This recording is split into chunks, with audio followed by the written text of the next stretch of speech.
Kontraksi ekonomi terbukti sudah 4 kuartal minus. Maka efek bulan Juli lockdown PPKM Jawa Bali di mana 70% peredaran uang nasional ada di sana untuk menahan laju pemaparan dibatasi gerakannya. Hal ini secara ekonomi pasti akan berpengaruh besar ke arah negatif lagi. Kita semua tahu strategi ekonomi tidak tumbuh baik selama ini. Pandemi gelombang pertama membuat minus 4 kuartal. Lalu pandemi gelombang kedua sedang kita bersama perangi saat ini. Entah apa yang terjadi dalam 2 kuartal ekonomi ke depan sisa tahun 2021 ini. Namun pemerintah tetap optimis bisa membuat ekonomi naik. Bahkan kalau tidak percaya akan dipanggil Pak Luhut. Sehubungan dengan yang tidak percaya akan mendapatkan penjelasan Pak Luhut, maka saya mengacungkan tangan tinggi-tinggi dan berkata dengan keras, saya Pak, yuk ngobrol Pak, bagaimana strateginya dan akan lakukan apa Pak agar ekonomi tumbuh. Kalau ternyata jawabannya dengan investor asing masuk, itu bukan jawaban yang bikin kami semangat Pak, yang lain dong. Kalau dengan pinjaman hutang,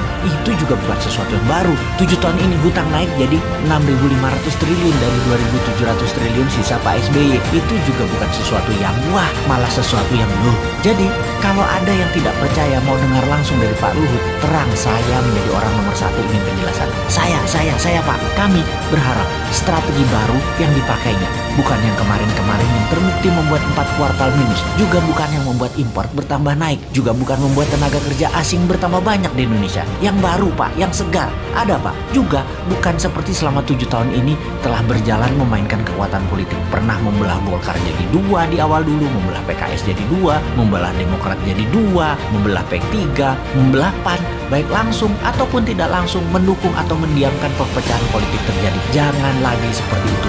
Jangan terlalu berpolitiklah bernegara. Utamakan keselamatan rakyat, humanitarian. Ekonomi juga jangan terlalu mementingkan asing lah. Hutang, investor asing, kedua hasil bumi, sumber daya alam, tanah air, tenaga kerja asing, pajak mencekik. Dukunglah dengan mempermudah. Seperti izin di BPOM misalnya. Ada ribuan izin yang nyangkut tahunan di sana. Juga berpihaklah dengan regulasi digital yang terbuka dan luas agar muncul startup unicorn atau dekakorn yang sampai saat ini nggak tumbuh-tumbuh lagi. Yang ada 5 unicorn itu juga produk sebelum 2014 kebanyakan. Bukan kebijakan selama 7 tahun berkuasa. Kalian belum membantu digital anak bangsa satu pun jadi unicorn karena kebijakan kalian. Mana janjinya? Ini hanya sedikit janji kampanye yang dipertanyakan generasi muda. Lalu ada mini lockdown Jawa Bali Juli ini. Akibatnya pasti melambat lagi 2 kuartal ke depan. Bisa minus lagi. Jangan sampai 6 kali minus loh ekonominya. Sampai akhir tahun 2021 ini minus. Itu berbahaya. Berat mesin ekonomi kalau turunnya terlalu dalam atau diamnya mesin terlalu lama.